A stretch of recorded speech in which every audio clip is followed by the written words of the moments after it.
মনে রেখো, রংপুরবাসী, দিনাজপুরবাসী, নীলফামারীবাসী, সৈয়দপুরবাসী যারা এসেছেন, আহলে বায়তের মোহাব্বত যার অন্তরে থাকবে, টাকা দিয়ে, পয়সা দিয়ে, হুমকি দিয়ে, ধমকি দিয়ে ঈমানকে কেউ কিনতে পারবে না। কথা বলেন ঠিক না?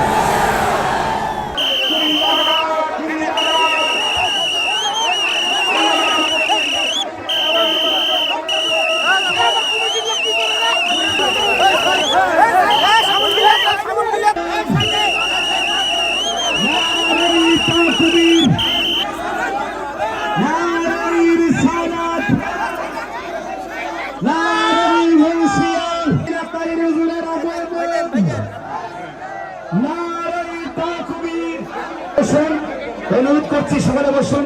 আমাদের আল্লামা পীর মুফতি গিয়াসউদ্দিন আত-তাহিরি। ও আমার মা, শুনলাম হাজার হাজার মা বাড়ি দিয়ে আসার সময় দেখলাম বাড়ি ঘরের কোনায় কানায় মা বোনেরা হাত নাড়িয়ে নাড়িয়ে আমাকে দোয়া করছেন। আমি অত্যন্ত হৃদয় থেকে আমি আপনাদের জন্য দোয়া করছি এবং যুবক ভাইদেরকে আমি দৃষ্টি আকর্ষণ করে বলছি, এই বাংলাদেশের একটি ক্রান্তিকাল চলছে। মব ভায়োলেন্সের তাণ্ডব লীলায় আজ মানুষের নিরাপত্তা অতিষ্ঠ। এই ঠিক এই মুহূর্তে আজ হাজার হাজার মানুষ, আপনারা যারা এই মাহফিল শ্রবণ করছেন, আপনাদের কাছে আপনাদের কর্ণকুহরে ওই কথাটাই পৌঁছাতে চাই, এই বাংলাদেশে একমাত্র শান্তির প্রিয় দল হলো আহলুস সুন্নাত ওয়াল জামাত। সে কোন বন্ধু বলো বড় বিশ্বস্ত, সে কোন বন্ধু বলো বড় বিশ্বস্ত, কার কাছে মন খুলে দেয়া যায়, কার কাছে সব কথা বলা যায়, হওয়া যায় বেশি বিশ্বস্ত তার নাম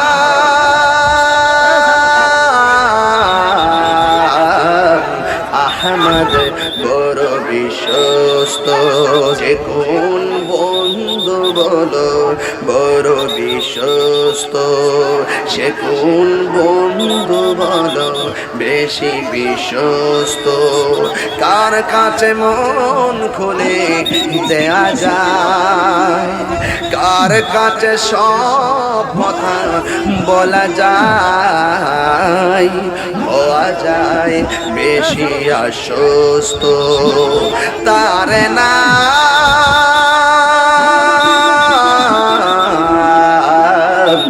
আহমদ বড় বিশ্বস্ত। ঠিক না? যেজন কখনো ব্যথা দিতে জানে না, যেজনকে বলি মুছে দেই বেদনা, যেজন কখনো ব্যথা দিতে জানে না, যেজনকে বলি মুছে দেয় বেদনা, হৃদয়ের হাহাকার আবাদ করে নিতে কার বুক এত প্রশস্ত তার নাম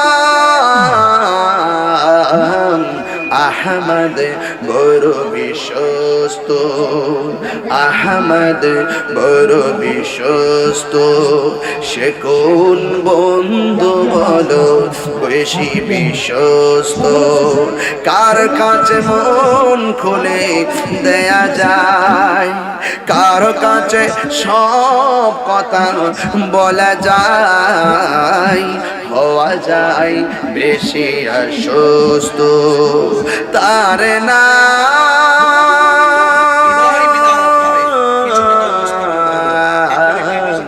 আহমদ বড় বিশ্বস্ত। মহানবী বলে তারে কেউ বা ডাকে, আমি ডাকি সুবহানাল্লাহ কইতেন না? মহানবী বলে তারে কেউ বা ডাকে, আমি ডাকি প্রিয়তম। সে আমার দেন ভালোবাসা প্রেম মধুময় মনোহর স্বপ্ন সমর যেজন করুণা অনুপম উপমা যার মতো দরদি কোথায় আর মিলে না জীবনের আঙ্গিনা আবাদ করে নিতে আর কার বুক এত প্রশস্ত তার নাম আহমদ বড় বিশ্ব। আসসালামু আলাইকুম ওয়া রাহমাতুল্লাহি ওয়া বারাকাতুহু। প্রিয় রংপুরবাসী, মুর্শিদাবাদ আনসারিয়া কাদরিয়া দরবার শরীফের পক্ষ থেকে রংপুর 2 নং সিটি কর্পোরেশন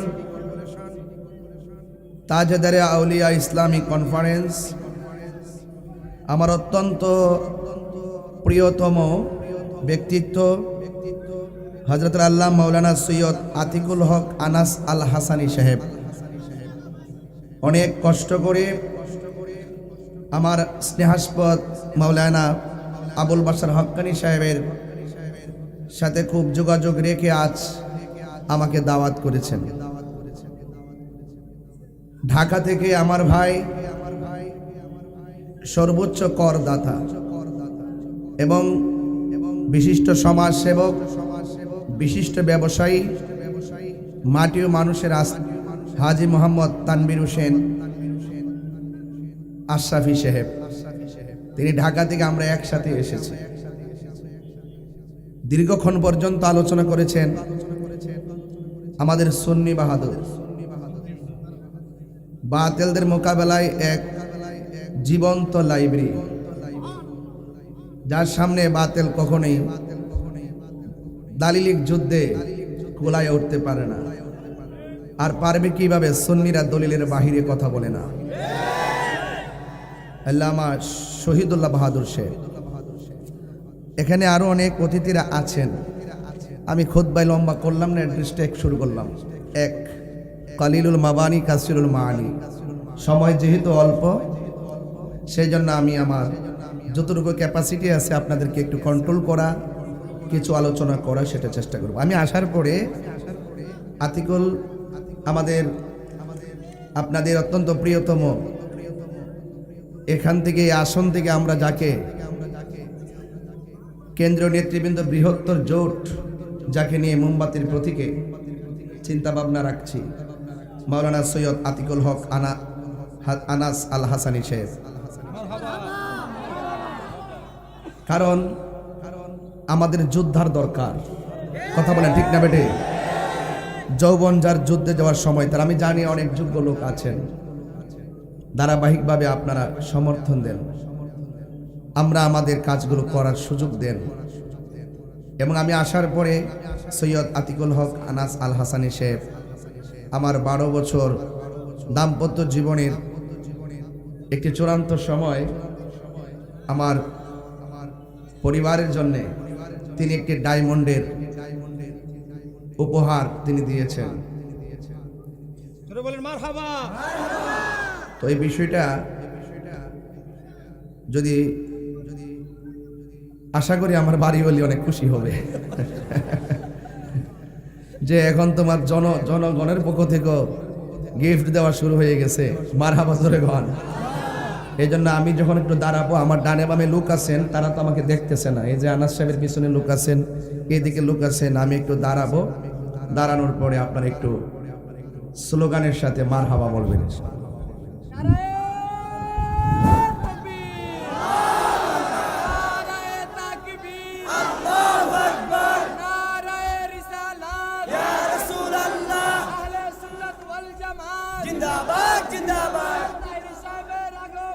শুভেচ্ছায় স্বাগতম, লাল গোলাপ শুভেচ্ছা, রংপুরের পক্ষ থেকে লাল গোলাপ শুভেচ্ছা, লাল গোলাপ শুভেচ্ছা, সেনার পক্ষ থেকে লাল গোলাপ শুভেচ্ছা। আমাকে এভাবে ভালোবাসা, আন্তরিকতা উপস্থাপন করাই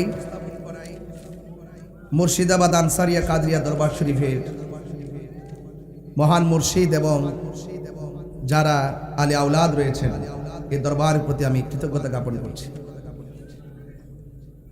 ইন্তেজামিয়া কমিটির পক্ষ থেকে আমাকে বিষয় দেওয়া হয়েছে আহলে বাইত রাসূল সাল্লাল্লাহু আলাইহি সাল্লাম সম্পর্কে আলোচনা করার জন্য। আমি চেষ্টা করব, আপনারা অনেক রৌদ্রের ভিতরে সূর্যটাকে চেহারায় নিয়ে আমার দিকে তাকিয়ে আছেন। আমি বিশ্বাস করি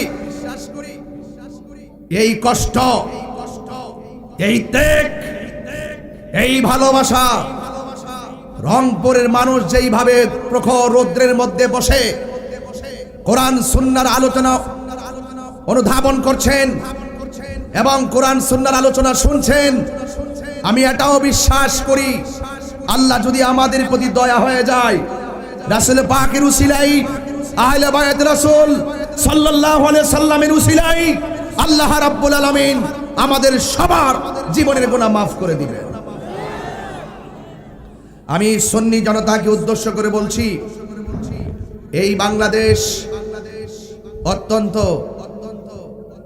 সাম্প্রদায়িক সম্প্রীতিতে একটি অপরূপ বাংলাদেশ, সজলা সফলা শস্য শ্যামলার এই বাংলাদেশ। আমি আপনাদেরকে বলবো, একদিন আমাদের প্রাণ পাখি চলে যাবে। কথা বলেন ঠিক কিনা? এই আওয়াজ তো হবে না, জবান খুলে বলেন ঠিক কিনা বলেন। আমরা কি চিরদিন পৃথিবীতে থাকতে পারবো? ও আমার মা, আজকে শুনলাম হাজার হাজার মা বাড়ি দিয়ে আসার সময় দেখলাম বাড়িঘরের কোনায় কানায় মা বোনেরা হাত নাড়িয়ে নাড়িয়ে আমাকে দোয়া করছেন। আমি অত্যন্ত হৃদয় থেকে আমি আপনাদের জন্য দোয়া করছি এবং যুবক ভাইদেরকে আমি দৃষ্টি আকর্ষণ করে বলছি, এই বাংলাদেশের একটি ক্রান্তিকাল চলছে। মব ভায়োলেন্সের তাণ্ডব লীলায় আজ মানুষের নিরাপত্তা অতিষ্ঠ। এই ঠিক এই মুহূর্তে আজ হাজার হাজার মানুষ, আপনারা যারা এই মাহফিল শ্রবণ করছেন, আপনাদের কাছে আপনাদের কর্ণকুহরে ওই কথাটাই পৌঁছাতে চাই, এই বাংলাদেশে একমাত্র শান্তির প্রিয় দল হলো আহলুস সুন্নাত ওয়াল জামাত। আল্লাহু আকবার।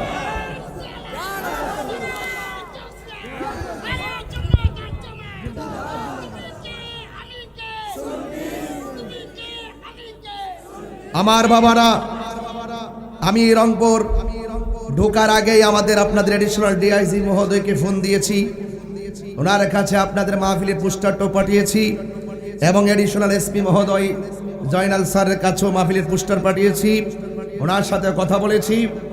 উনিও আজকের এই মাহফিলকে প্রোটেক্ট করার জন্যে আপনাদের প্রশাসন যেইভাবে আমাকে রিসিভ করেছেন, প্রশাসনের সকলকে আমি ধন্যবাদ জানিয়ে আমি আমার আলোচনার দিকে ধাবিত হচ্ছি। আপনারা একটু মনোযোগ সহকারে শুনবেন। আল্লাহর হাবিব সাল্লাল্লাহু আলাইহি সাল্লাম বলেছেন, আমি তোমাদের জন্য দুইটা জিনিস রেখে যাচ্ছি, একটি হলো কোরআন আর একটি হলো সুন্নাহ। যদি বলেন একটি কি? এই কথাগুলো বড় করে বলতে হবে। একটি কি? এই কোরআনে কোনো সন্দেহ আছে? কোনো সংশয় আছে? এবং আরেকটি হলো সুন্নাহ। রাসূল করিম সাল্লাল্লাহু আলাইহি সাল্লাম বলেছেন, তোমরা যদি কোরআন এবং সুন্নাহকে আঁকড়ে ধরো তাহলে কখনো পথভ্রষ্ট হবে না। রাসূল করিম সাল্লাল্লাহু আলাইহি সাল্লাম আর একটি হাদিসে মুবারাকায় বলেছেন, আমি তোমাদের জন্য দুইটা জিনিস রেখে যাচ্ছি, একটি হলো কোরআন আর একটি হলো আমার আহলে বাইত। তোমরা যদি এই দুইটার সঙ্গে মহব্বত রাখো তাহলে কখনো তোমরা পথভ্রষ্ট হবে না। আল্লাহর হাবিব বলেছেন, আমার আহলে বায়াত হলো নূহ নবীর কিস্তির মতন। কথা বলেন ঠিক কিনা বলেন? নূহ নবীর কিস্তির মতন। নূহ নবীর কিস্তির মাঝে যারা উঠেছে, সেই প্লাবনে যেমন করে নবীকে অনুসরণ করে মহব্বত রেখে ওই নৌকাতে উঠেছে, তারা বেঁচে গিয়েছে। যারা উঠে নাই, যারা অবজ্ঞা করেছে, তারা প্লাবনে ডুবে গিয়েছে। বর্তমান ঈমান পরীক্ষার যুগে যাদের অন্তরে আহলে বায়াতের মহব্বত থাকবে, পাক পাঞ্জাতের মহব্বত থাকবে, মৌলা আলী হায়দারে কাররার মুশকিল কুশা শের খুদা মৌলা আলী রাদিয়াল্লাহু তাআলা আনহুর মহব্বত থাকবে, খাতুনে জান্নাত মা ফাতেমা জোহরা রাদিয়াল্লাহু তাআলা আনহার মহব্বত থাকবে, ইমামে হাসান মুজতবার মহব্বত থাকবে, ইমামে আলী মুকাম ইমামে হুসাইন রাদিয়াল্লাহু তাআলা আনহুর মহব্বত থাকবে। তখন মনে করো তোমার ডানে এক কালো ছায়া আসতে পারে, তোমার বামে একটা কালো ছায়া আসতে পারে, তোমার সামনে একটা কালো ছায়া আসতে পারে, তোমার পিছনে একটা কালো ছায়া আসতে পারে। এই প্রলোভন দেখিয়ে টাকা দিয়ে তোমার ঈমানকে হরণ করার জন্য চেষ্টা করতে পারে। মনে রেখো রংপুরবাসী, দিনাজপুরবাসী, নীলফামারীবাসী, সৈয়দপুরবাসী যারা এসেছেন, আহলে বায়তের মহব্বত যার অন্তরে থাকবে, টাকা দিয়ে পয়সা দিয়ে হুমকি দিয়ে ধমকি দিয়ে ঈমানকে কেউ কিনতে পারবে না। কথা বলেন ঠিক না?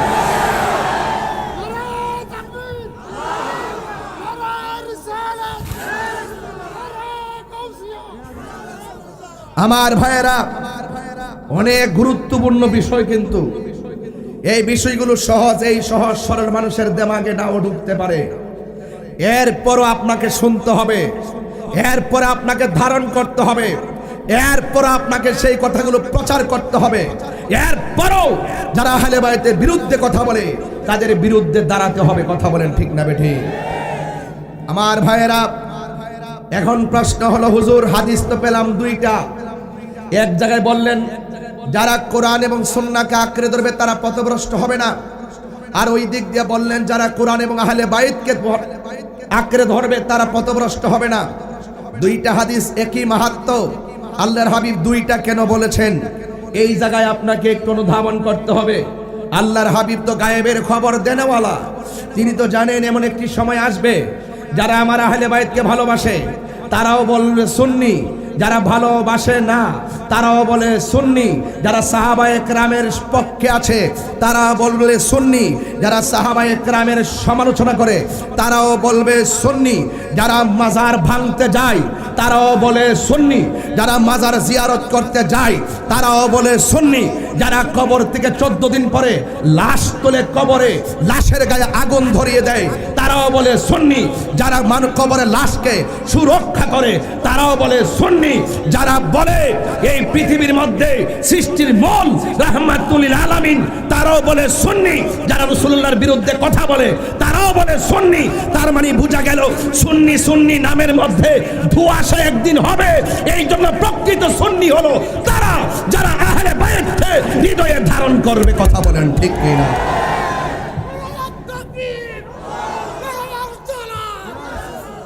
আমার ভাইয়েরা, এই কথাগুলো যদি কথার সুরে না বলি, সুরের ছড়ে বললে কথাগুলো বুঝবেন না। আমার রাসূলকে প্রশ্ন করা হলো, ইয়া রাসূলুল্লাহ আপনাকে কিভাবে সালাম দিতে হবে আমরা জানি, কিন্তু আপনার উপরে দুরূদ শরীফ পড়ব কিভাবে? আল্লাহর হাবিব সাল্লাল্লাহু আলাইহি সাল্লাম বললেন, তোমরা আমার উপরে দুরূদ পড়বে এভাবে, আল্লাহুম্মা সাল্লি আলা মুহাম্মদ ওয়া আলা আলে মুহাম্মদ। তোমরা আমার উপরে দুরূদ পড়বে, এখানে ওয়াও লাগিয়ে আরেকটা শব্দ বাক্য অ্যাড করেছেন, ওয়া আলা আলে মুহাম্মদ। ওয়া আলা আল মানে হলো আহল, আলে মুহাম্মদ মানে হলো নবীর আহলে বাইত, নবীর বংশধর।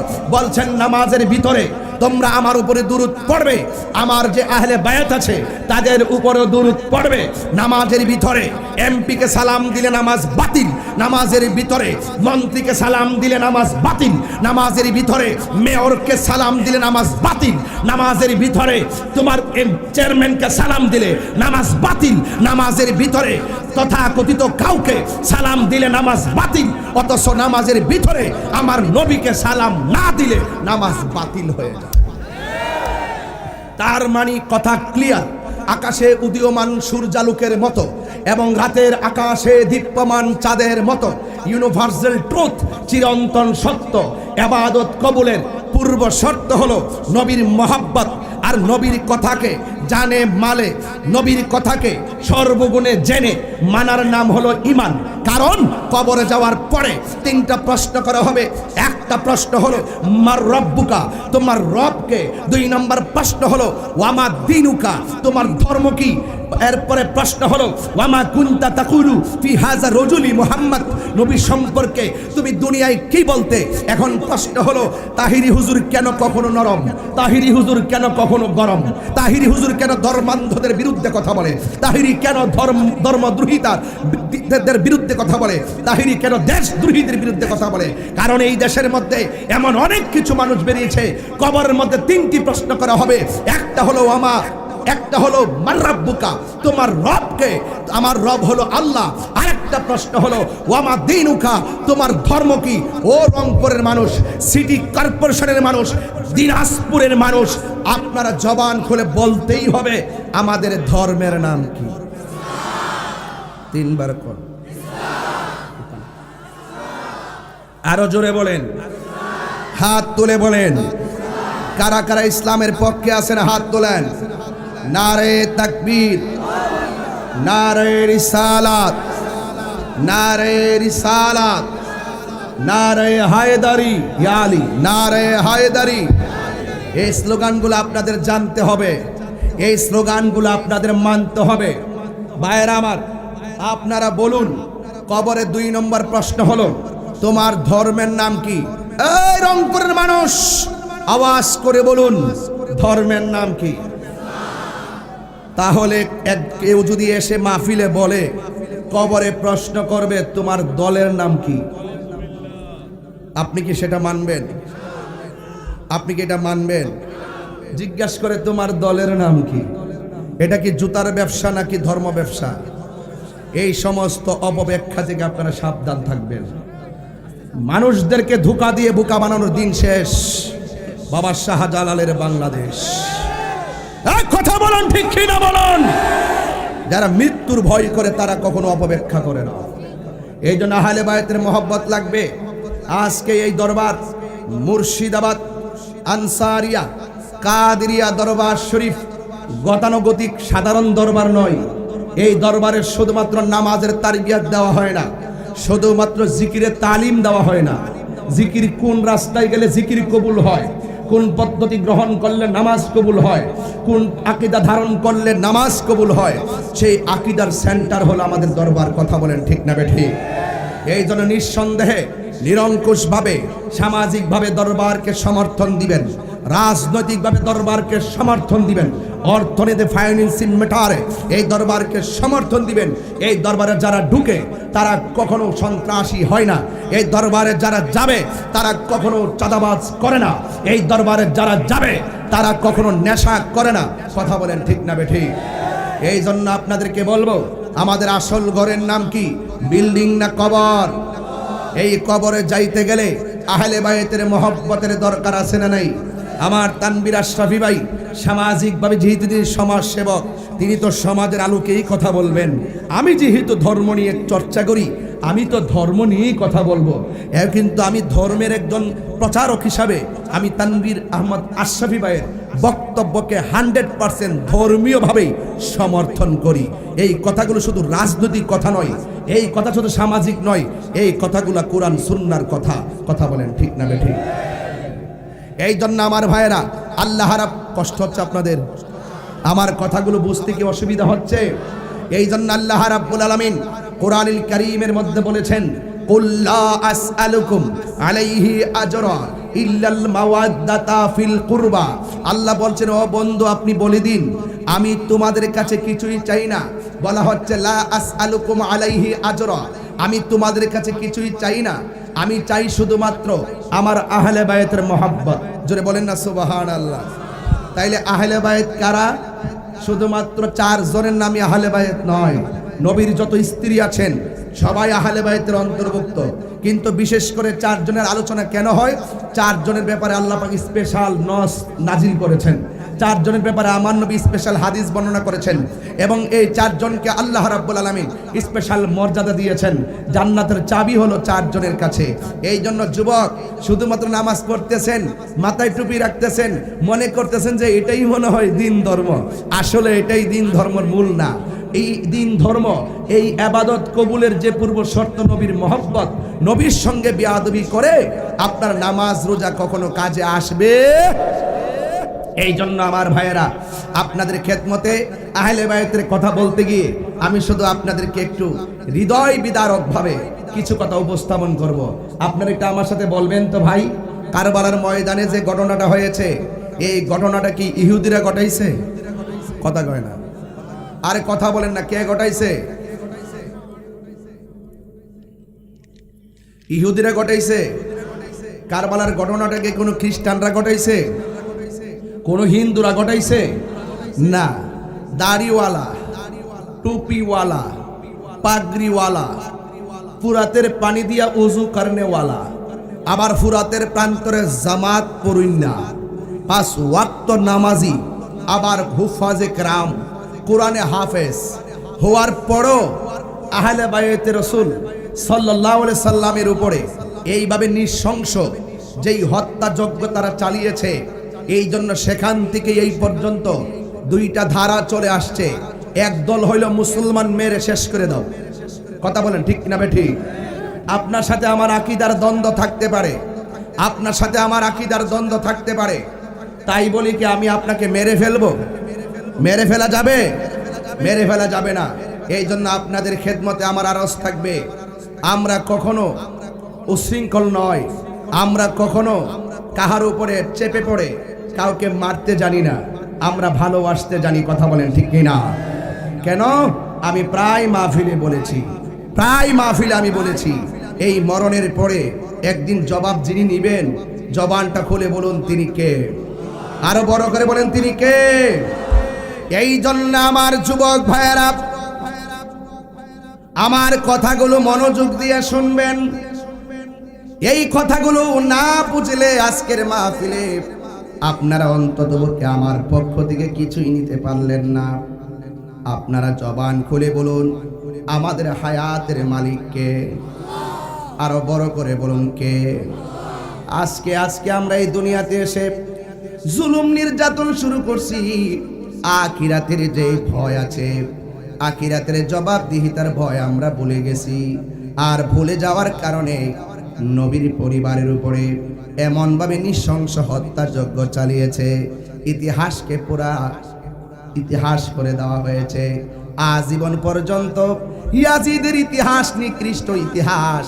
আর নবীর আওলাদ নবীর আহলে বায়ত ইমামে হুসাইন রাদিয়াল্লাহু তাআলার ইতিহাস হলো একমাত্র প্রেমের ইতিহাস। এই জন্য ইমামে হুসাইন রাদিয়াল্লাহু তাআলা তিনি জীবন দিয়েছেন কিন্তু ঈমান দেয় নাই। যদি তিনি অর্থের কাছে ঈমান দিয়ে দিতেন, আজকে আমার সমাজের ভিতরে এমন অনেক মানুষ দেখা যায় যারা বান্ডেল পাইলেই দুয়ার বাসা পাল্টায়া যায়। জোরে বলেন ঠিক কিনা? যাদেরকে টাকা দিলে দুয়ার ভাষা পাল্টায়া যায়। এই সমস্ত মুনাফিকে আমরা সুন্নিরা জানি না। এই জন্য আমার যুবক ভাইয়েরা অনুরোধ করে বলি, আজকে পায়ে ধরে বলি, অনুরোধ করে বলি, আল্লাহ রাব্বুল আলামিন কোরআনের মধ্যে বলেছেন, হে পৃথিবীর মানুষ, তোমরা ইসলামের মধ্যে পরিপূর্ণভাবে প্রবেশ করো। কারণ মুনাফিকি যারা করবে, আল্লাহ বলছেন ইন্নাল মুনাফিকিনা ফি দারকিল আসফালি মিনান নার। আল্লাহ রাব্বুল আলামিন বলেন, নিশ্চয়ই মুনাফিক যারা হবে এরা জাহান্নামের সর্বনিম্ন স্তরে থাকবে। এই জন্য মুনাফিকদের সঙ্গে আমাদের কোনো সম্পর্ক নাই। মুনাফিক কারা হবে? শহীদুল্লাহ বাহাদুর সাহেব বলেছেন, তাহিরি হুজুর মাহফিল রাখলে মিস করে না। 1 নম্বর হলো আমরা জানি মুনাফিকের সংজ্ঞা, ইজা ওয়াদা আখলাফা, যে ওয়াদা করে খেলাফ করে তারা হলো মুসলমান। এই জন্য সুন্নিরা তারা হলো মুনাফিক, যারা ওয়াদা করে ওয়াদা খেলাফ করে তারা হলো মুনাফিক। এই জন্য আমরা মুনাফিক হয়ে বাঁচতে চাই না। কথা বলেন ঠিক না বেঠিক? ও বন্ধু, 2 নম্বর হলো যখন তারা কথা বলবে মিথ্যা বলবে, যখন তারা ওয়াদা করবে খেলাফ করবে। ইজা তুমিনা খানা, যখন তার কাছে আমানত রাখা হবে আমানতের খেয়ানত করবে।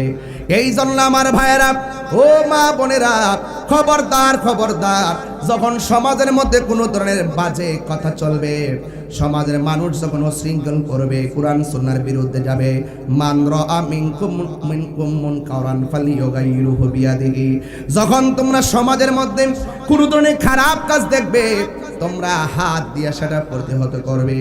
আমার নবী, আপনার নবী বলেছেন, যারা মন্দ কাজ দেখবে তারা প্রথম হাত দিয়ে প্রতিহত করবে। হাত দিয়ে প্রতিহত করার মতো যদি কোনো তার এবিলিটি না থাকে, তাইলে জবান দিয়া তাদেরকে প্রতিহত করবে। এরপরে যদি মুখ দিয়েও বলার মতো ক্ষমতা না থাকে, তারপরে মনে মনে ঘৃণা করবে। এই তিনটার গুণের একটা গুণ যদি কার মধ্যে না থাকে, মুখ দিয়েও প্রতিবাদ করতে জানে না, হাত দিয়েও প্রতিবাদ করতে জানে না, অন্তর ঘৃণা করতে জানে না, বরং নাফরমানদের সঙ্গে মিলে মিলে চলে, আমার নবী, আপনার নবী বলেন, এদের অন্তরে যাররা পরিমাণ ঈমান নাই। কথা বলেন ঠিক কিনা? এই জন্য আমার ভাইয়েরা, নবীর আহলে বাইত ইমাম হুসাইন রাদিয়াল্লাহু তাআলা আনহু কারবালার মাঠে গেলেন। আল্লাহু আকবার করেন। আল্লাহর পথে যারা জীবন দেয় তারা কি মরা না জিন্দা? আরো বড় করে না, মরা না জিন্দা? জিন্দা। আল্লাহর পথে যারা জীবন দেয় তারা হলো জিন্দা। আল্লাহ বলছেন, ওয়ালা তাকুলু লিমান ইউকতালু ফি সাবিলিল্লাহি আমওয়াত বাল আহইয়াউ ওয়ালাকিন লা তাশউরুন। আল্লাহ রাব্বুল আলামিন বলেন, যারা আমি আল্লাহর পথে জীবন দেয় এদেরকে তোমরা মৃত বলিও না, এরা হলো জিন্দা। এরা যে কেমনে জিন্দা এটা তোমরা বুঝতে পারো না। এই জন্য আমার আল্লাহ আরেক জায়গায় বলেন, ওয়ালা তাহসাবান্নাল্লাযীনা কুতিলু ফি সাবিলিল্লাহি আমওয়াতা বাল আহইয়াউন ইনদা রাব্বিহিম ইউরসাকুন। আল্লাহ রাব্বুল আলামিন বলেন, যারা আমি আল্লাহর পথে জীবন দেয়, এই মুহূর্তে যদি আমার রংপুরের বাবারা, এই মুহূর্তে যদি কেউ আমার নবীকে গালি দেয়, নাউজুবিল্লাহ কোন কেন, এই মুহূর্তে যদি কেউ আমার নবীরে গালি দেয়, তাইলে আমরা কি ঘরে বসে থাকবো নাকি প্রতিবাদ করব? আমরা সবাই প্রতিবাদ করব। রংপুরের জমিনের মাটিটাকে আমরা কাঁপায়া তুলব। কথা বলেন ঠিক কিনা? নবীর বিরুদ্ধে কথা বললে আমরা কি ছেড়ে দিব? মান সাব্বা নাবিয়্যান ফাকতুলুহু, যারা নবীকে গালি দিবে তাদেরকে কতল করার সিদ্ধান্ত। কথা বলেন ঠিক কিনা? নবীর পক্ষে কারা কারা আছেন হাত তুলে দেখান ইনশাআল্লাহ।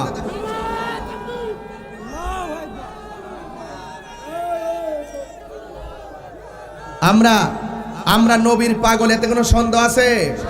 আরো যারা সন্দেহ আছে, আমরা নবীর জন্য জীবন দিতে চাই।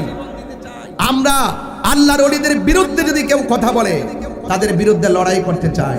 কেন? এই দেশে ইসলাম আনছেন আল্লাহর ওলিগণ। কথা বলেন ঠিক কিনা?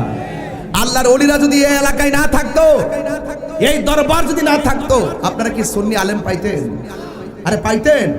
সুন্নি পীর মাশায়েখরা এই জায়গাকে রাত দিন পরিশ্রম করে আবাদ করেছেন। এই জন্য আমরা দূর থেকে এসে অনেক প্রাউড ফিল করি যে তাদের মাধ্যমে কত সুন্দর একটি প্রোগ্রাম আজকে বাস্তবায়ন করা হচ্ছে। এই জন্য সবসময় মনে রাখবেন, সুন্নি জামাতটাই একমাত্র শান্তির পথ। কথা বলেন ঠিক কিনা? এই সুন্নিয়তের পথে থাকতে চান কি চান না? আরো জবান খুলে গান, চান কি চান না? আমি প্রায় মাহফিলে বলছি, ভাই আপনার সঙ্গে যদি আমার কোনো সমস্যা হয়, আপনি আমাকে বুঝাইয়া নিয়ে যান। আপনি যে এজিদ রে বলেন রহমাতুল্লাহ আলাই, আঙ্গুদেশে অনেক লোক আছে কিন্তু অনেকে বলে এজিদ রহমাতুল্লাহ আলাই, করছেননি? যারা এজিদের পক্ষে কথা কয় এরা কি মুসলমান হইতে পারে? এই জন্য আমরা যারা আছি, আমরা সঠিক দল, সঠিক মতের উপরে আছি। আমি প্রায় মাহফিলে বলছি, আমাদের প্রভু একই নবীর উম্মত, জীবন বিধান। ভাই এটা কি চলবো? গজল কি পছন্দ করেন আপনারা? সঙ্গীত পছন্দ করেন? আমি তো খুব সময়ের ক্রাইসিসে পড়ে গেছি, বুঝেন না, প্রোগ্রামের একটা প্যাসে পড়ে গেছি। আল্লাহ জানে যাওয়ার পরে কি হয়। একটু বলেন তো, একটু হাত লড়াই বললে একটু খুশি হব। আমাদের প্রভু একই নবীর উম্মত, জীবন বিধান, ওই শিবানী কোরআন। আমাদের প্রভু একই নবীর উম্মত, জীবন বিধান ওই শিবানী কোরআন। তবে কেন এক নও হে মুসলমান, এক হও করিয়া আহ্বান, ঠিক কিনা? বাইতুল্লাহ এক, মদিনা শরীফ এক, উহুদ পাহাড়ে বদরের মাঠে, একটা তো জীবন আর মরণ তো একটাই, একটা তো জীবন আর মরণ তো একটাই, একই সাথে মিলে মিশে একটাই প্রাণ। খেরে ভাই আপনি আমার গালি দেন? খেরে ভাই আপনি আমাকে মাজার পূজারি বলেন? আরে আপনি যাকে গালি দিচ্ছেন একদিন তো আপনি কবরে চলে যাবেন, যাকে আপনি গালি দিচ্ছেন সেও একদিন কবরে চলে যাবে। হয়তো একদিন হাসরের মাঠে আপনার সঙ্গে আমার দেখা হতে পারে, হয়তো আল্লাহ বলতে পারে আপনি যা বলেছেন ভুল বলেছেন, হয়তো আল্লাহ আমাকে বলতে পারে তিনি যা বলেছেন সঠিক বলেছেন। কিন্তু আমরা চাই এই দুনিয়াতে দূরত্ব তৈরি করে নয়, আমরা হাতে হাত রেখে কাঁধে কাঁধ রেখে মোস্তফার সামনে দাঁড়াতে চাই। কথা বলেন ঠিক না ঠিক? এরপরে যদি আমার কথাগুলো আপনাদের কর্ণকুহরে না পৌঁছে, আর যদি ফেসবুকে আসার আগেই অনেক গালাগালি আপনারা করেছেন, অনেক ধরনের বন্দচারী বলেছেন, আর আমি মাঝে মাঝে দেখেছি আমার তানভীর আশরাফি ভাই বিমানে উঠে আমাকে বলছেন, হুজুর আমি যখন ফেসবুকে লিখেছি আমি রংপুরের উদ্দেশ্যে রওনা হয়েছি, 2 নং সিটি কর্পোরেশনে আমি যাচ্ছি, হুজুর আমার টাইমলাইনে দেখেছি একজন হিন্দু কমেন্টস করেছে, তানভীর ভাই কমেন্টস করেছে যে আমি একজন হিন্দু হলেও তাহির হুজুর ওয়াজ আমার অনেক ভালো লাগে, আমি কি ওয়াজে যেতে পারবো? এটার নাম হইল সুন্নি। এরা এলো সম্প্রীতি বান্ধব মানুষ। আবার দেখবেন কিছু কিছু লোক ইদানিং খুব মন্দিরে বেশি যায়, খুব বেশি যায়, খুব নিয়মিত যায়। আমি বলতে চাই আপনারা এতদিন ছিলেন কই? আপনারা এতদিন ছিলেন কই? আমরা তো এই দেশের হিন্দুদের বাড়ি বাড়ি হিন্দুদের বিভিন্ন যখন পূজা করে আমরা তখন নিরাপত্তা দেই। ব্রাহ্মণবাড়িয়াতে কালীবাড়ি মোড় যখন সেখানে পূজা হয়, কোনো এক সময় শরীফের মধ্যে আগুন ধরিয়ে দিয়েছিল, এটা নিয়ে একটা অস্থিরতা বিরাজ করেছিল। তখন ওই মুহূর্তে হিন্দুদের পূজা করতে একটু একটু অনেকে টেনশন করেছিল। আমরা তখন সিভিলে তাদেরকে নিরাপত্তা দিয়েছি। একমাত্র সুন্নিরা দায়িত্বহীন কণ্ঠে বলে মুসলমান মসজিদে যাবে, হিন্দু গির্জায় যাবে, মন্দিরে যাবে, খ্রিস্টান গির্জায় যাবে, বৌদ্ধ পেগোডায় যাবে, যার যার ধর্ম পালন করবে। আমি আমার ধর্ম পালন করব, আমি কাউকে জোর করব না। আমার কাজ হলো এই দ্বীনের দাওয়াত মানুষের কানে পৌঁছে দেওয়া। এই দাওয়াত যদি কারো ভালো লাগে, হিন্দু কালিমা পড়ে মুসলমান হবে, খ্রিস্টান কালিমা পড়ে মুসলমান হবে, হিন্দু বৌদ্ধ কালিমা পড়ে মুসলমান হবে। আমার কাজ দাওয়াত দেওয়া, কাউকে জোর করা নয়। আমরা এই সম্প্রীতির দাওয়াত দিতে দিতে এই পর্যন্ত এসেছি। আমরা একমাত্র শান্তিপ্রিয় দল, এই দেশের ধর্ম বর্ণ নির্বিশেষে সকলকে নিয়ে এই দেশটাকে সুন্দর করে সাজাতে চাই। কথা বলে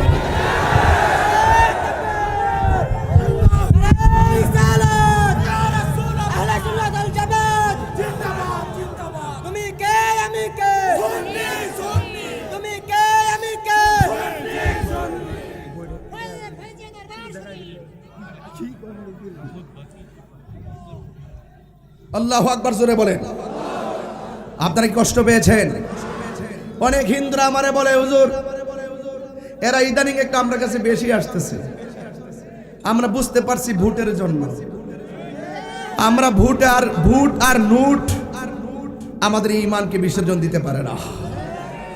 নোট এবং ভোট স্বার্থের ভোট, ক্ষমতায় যাওয়ার জন্য, চেয়ারে যাওয়ার জন্য, নিজের দেশের অস্তিত্বকে জলাঞ্জলি দিয়ে, নিজের ব্যক্তিত্বের অস্তিত্বকে জলাঞ্জলি দিয়ে, নিজের ধর্মকে জলাঞ্জলি দিয়ে আপনি ভোটে যাবেন, ওই চেয়ারে যাবেন যারা নিজের ব্যক্তিত্বকে নীতিকে বিসর্জন দেয় অর্থের কাছে, এবং যারা কুরআন সুন্নাহর কথার অপব্যাখ্যা করে ক্ষমতা যাওয়ার জন্য যারা বিভিন্ন কৌশল অবলম্বন করে।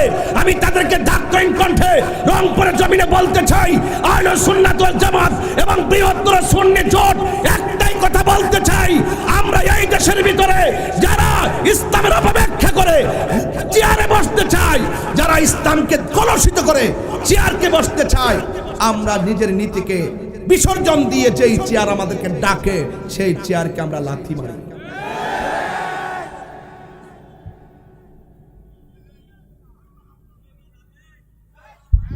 বাবা জান, আপনার কি কষ্ট হচ্ছে? আরো জোরে কষ্ট হচ্ছে?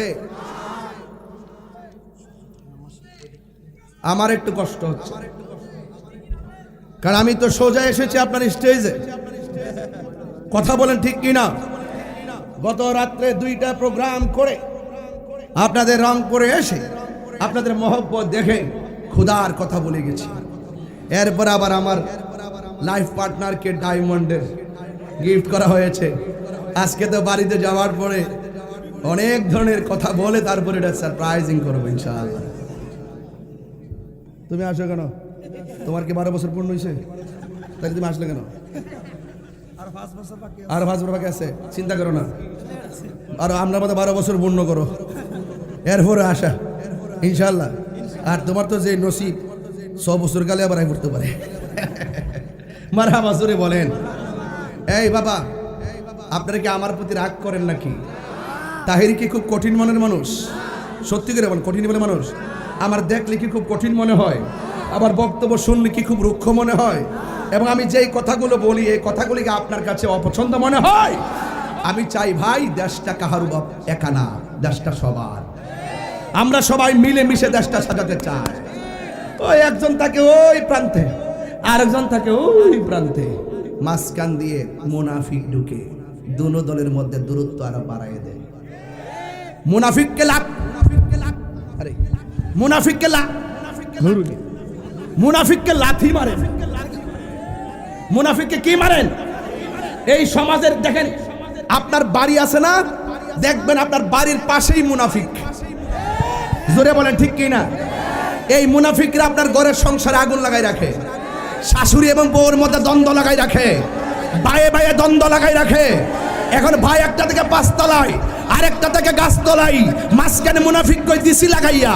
এখন 2 ভাই রাত্রে বেলা টেলিফোন দেন, ভাই ঘটনাটা কি? তুমি আমাকে ছেড়ে 5 তলায় কেন? বড় ভাই কই তুমি আমাকে ছেড়ে নিচতলায় কেন, কিংবা গাছতলায় কেন? কয় ভাই আপনি নাকি আমাকে এটা বলেছেন, আপনি নাকি আমাকে ওটা বলেছেন, এই জন্য না আমি রাগ করেছি। এখন 2 ভাই মিলে যায়, আসেন ওই 2 ভাই মিলে মুনাফিকের চাপা বাতারা লাথি মারেন। ওই প্রান্তে থাকবেন না, ওই প্রান্তে নয়, মাঝখানে মুনাফিক গুলোরে মারেন লাথি।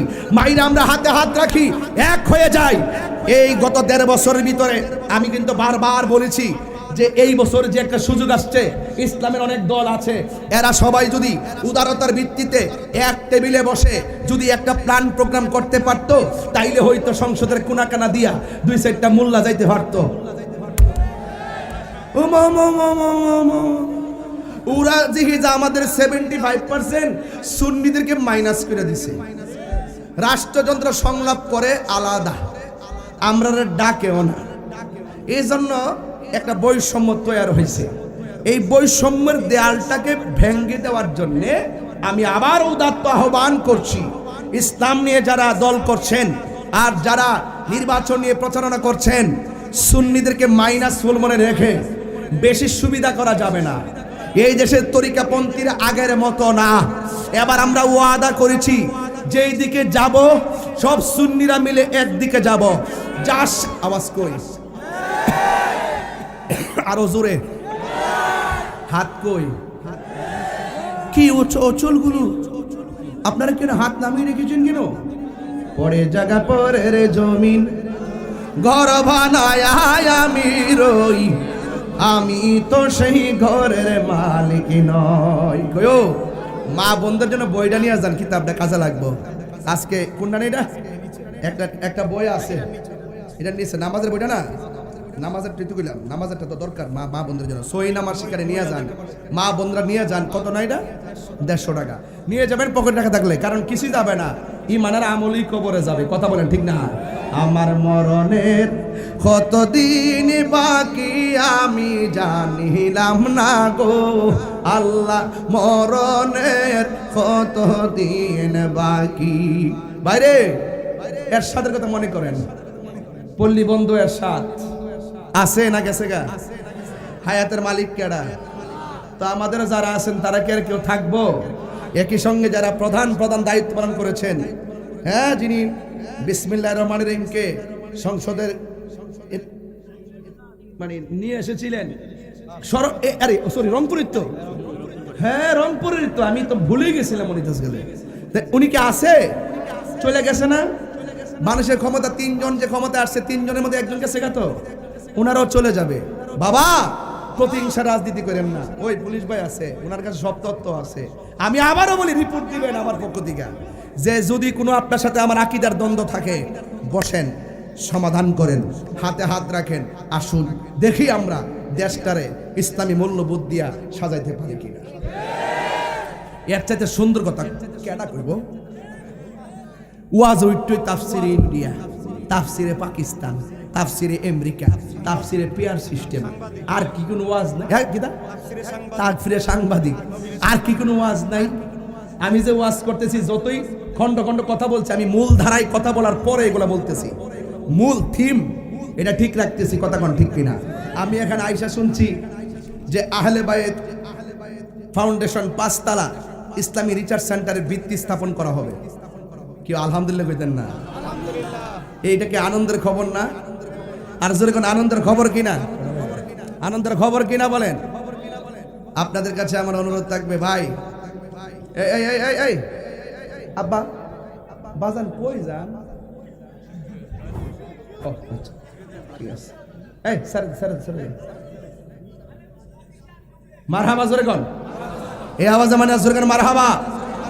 আমার মা বোনদেরকে বলবো, আম্মা গো, ও মা, মা, আমি দোয়া কইরা যাই আপনার করে যেন আল্লাহ পাক মা ফাতেমার সঙ্গে জান্নাতে যায়। আর জোরে কোন না আমিন। মা বোনদের ব্যাপারে গত রাত্রে ওয়াজে বলছিলাম যে আপনারা স্বামী স্ত্রী মিল্লা থাকবেন, জীবন ও সন্তানের সামনে ঝগড়া করবেন না। সন্তানের সামনে ঝগড়া করলে সন্তান এগুলা শিখে। আর স্বামী স্ত্রী মিলামিশে থাকবেন। হুন্না লিবাসুল্লাকুম ওয়া আনতুম লিবাসুল্লাহুন্না। নারী হলো পুরুষের পোশাক, পুরুষ হলো নারীর পোশাক। স্বামী শুধুমাত্র তারে হুকুম দিব আর শাসন করব, এটার নাম দাম্পত্য জীবন না। দাম্পত্য জীবন হলো আন্তরিকতার ভালোবাসা। কথা বলেন ঠিক না?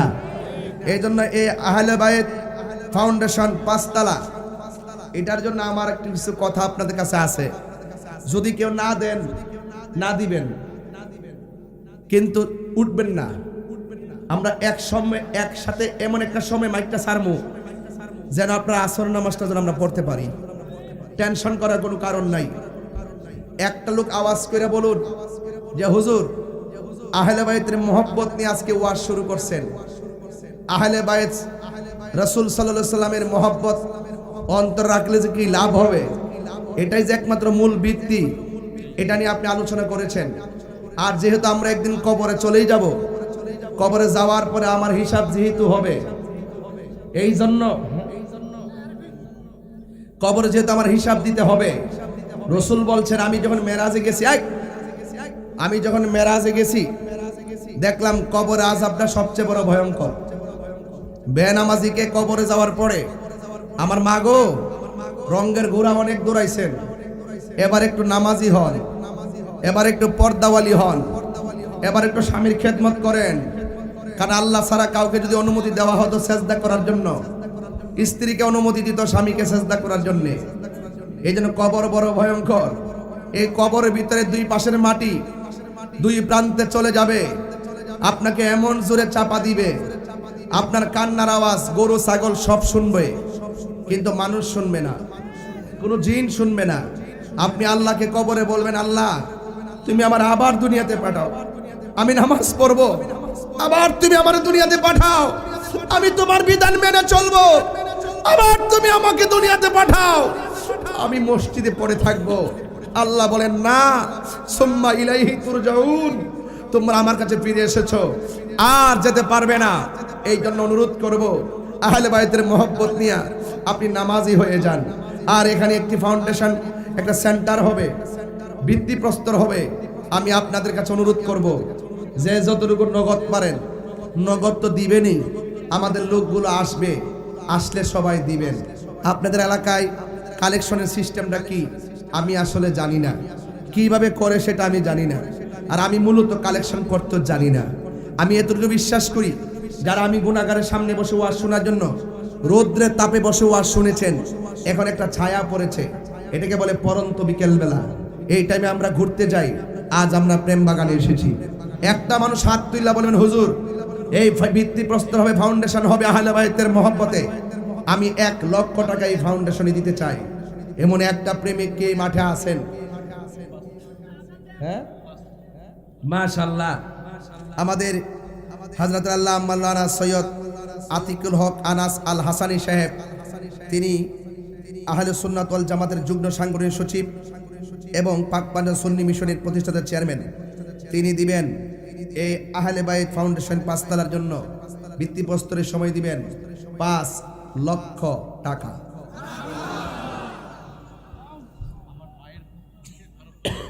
এবং ওনার আম্মা অসুস্থ, মাওলানা সৈয়দ আতিকুল হক আনাস আল হাসানী সাহেব, ওনার আম্মা অসুস্থ, ওনার আম্মার পক্ষ থেকেও দিবে 5 লক্ষ টাকা। এটা হাত তুলে লাগুন মারহাবা। ওনার আম্মা অসুস্থ, শুনে খুব খারাপ লাগছে। আমি যখন কালকে গাড়িতে উঠছি, আমার বাড়িতে যে ছেলেটা থাকে সে মেসেজ পাঠিয়েছে যে বাবা দাদুর দাঁতে ব্যথা, কোমরে ব্যথা। যখন শুনছি আম্মা অসুস্থ, তখন মনটা তখন টানতেছে কোন সময় দৌড়ায় বাড়িতে যাবো। এই পৃথিবীতে যার ঘরে মা নাই তার মতন কপাল পর আর কেউ নাই। যার বাবা নাই সে বুঝে বাবা হারা ব্যথা কত। আমি প্রায় মাহফিলের মধ্যে শুধু এটাই বলি যে আমি আমার বাবারে হারাইছি, আজকে আমার হাসানী সাহেব তার বাবারে হারাইছি। এই 2টা ভাই বাপরে হারাইছি। বাপটা যে কেমন বট বৃক্ষ ছিল, যার আছে সে বুঝে না, যার নাই সে বুঝে বাপ কি জিনিস। আমি যখন কোথাও দূরে যাইতাম বাপরে বলতাম আব্বা যাই, বাবা বলতো ইনশাল্লাহ যাও ফি আমানিল্লাহ। এই দোয়াটা এখন আমি কার কাছ থেকে নিব? শুধু মা সারা রাত সজাগ থাকে, আমার পোলাটা ঘুরতেছে। এই জন্য আমি প্রায় মাহফিলের মধ্যে ওয়াজের মধ্যে বলি, মা গো তোমার মতো লয় না কেহ, আমায় কোলে টানি।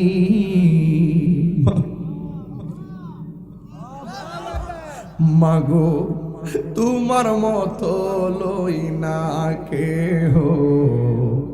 আনাসের মার কথা মনে হয়ে গেছে, বাপের কথা মনে হয়েছে, দিকে ঠান্ডা দিলাম। আমায় কোলে টানি, আঁচল দিয়ে মোচে নাকি, আঁচল দিয়ে মোচে না কেউ আমার চোখের পানি। হাইরে মা জননী আমার, হাইরে মা জনন। ও যুবক, মাকে কষ্ট দিয়া তাহিরির সামনে ওয়াজ শুনলে লাভ হবে না। মা বাপরে কাদাইয়া পীরের কাছে মুরিদ হইয়া বাড়িতে গরু লইয়া গেল, কাজ হবে না। মা বাপরে কাদাইয়া মক্কা মদিনা গেল, লাভ হবে না। মা বাপরে যারা কষ্ট দেয় তারা আল্লাহরেও কষ্ট দেয়, কথা কোন ঠিক কিনা?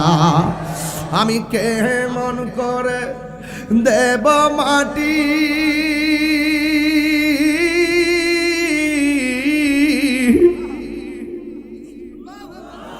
আমি কেমন করে দেব মাটি তোমার কবরে। মা তুমি আমার আগে যেও না গুমরে। অসুস্থ আনাসের আম্মা, আল্লাহ মা ডার আপনি সুস্থ করে দেন, আমিন কর। আল্লাহ আমার আম্মা অসুস্থ, আল্লাহ আমার আম্মার আপনি সুস্থ করে দেন।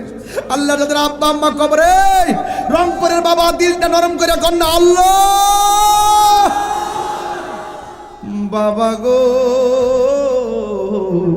বাবা, বাবা গো বাবা, বাবা তুমি কেমন আছো ছোট্ট মাটির ঘরে? তোমার কথারি দই মাঝে পড়ছে বারে বারে বাবা গো বাবা বাবা গো বাবা এই কত আদর কত স্নেহ তোমার কাছে পেলাম সব কিছু হারিয়ে আজকে নিঃস্ব হয়ে গেলাম কত আদর কত স্নেহ তোমার কাছে পেলাম সব কিছু হারিয়ে আজকে নিঃস্ব হয়ে গেলাম ভালোবাসি তোমায় বাবা বুকটা যে যাইছি রে তোমার কথারি দই মাঝে পড়ছে বারে বারে বাবা গো বাবা